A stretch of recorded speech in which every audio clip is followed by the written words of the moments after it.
Chalani, ten krpec nás videl. Pohni si, Ondrej.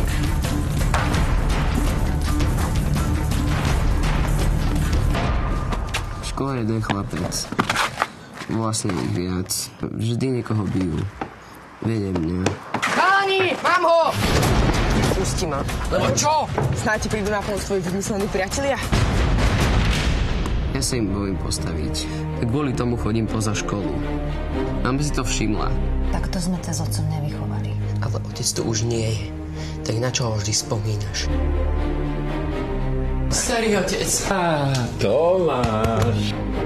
Postavil si pred seba takú obrovskú stenu. Ja cez ňu nevidím. Konečne budem mať čas pracovať na tej animácii, Marek. Čo to tam máš, ukáž? Tie sú fakt super.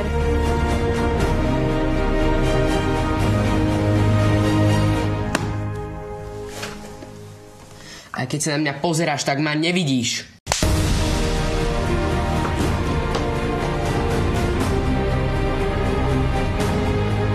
Daj mu čas. Na čo čumíš? Choď si hľadať otca, ty nula, alebo si včera nemal dosť? Má dosť toho, s čím sa musí vyrovnať. Keď som bol v tvojich rokoch, tiež som sa trochu bál. Žiť v strachu je ako choroba, ktorá ťa ovládne a zatieni ti rozum. A Karol, ten nepoznal, čo je strach. A kto to bol ten Karol? Volám sa otec Karol. Otec Karol Vojty.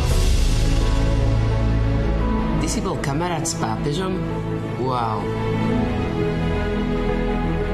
Komunisti vtedy bojovali proti cirkvi. Oče, my nehovoríme svoje pravé mená, lebo...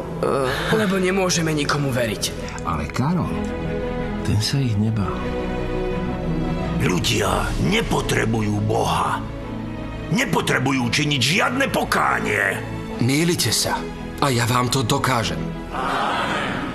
Víš, nie je to len tak prezradiť niekomu svoje tajomstvo či strach. Čo je? Ľudia to môžu zneužiť, ale môžu ti aj pomôcť.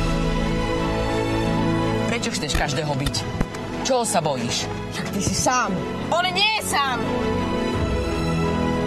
Máme už len mesiac do výročia. Vtedy by sa to najlepšie hodilo na premiéru. Tak makať a nestajeme tu len tak. Super.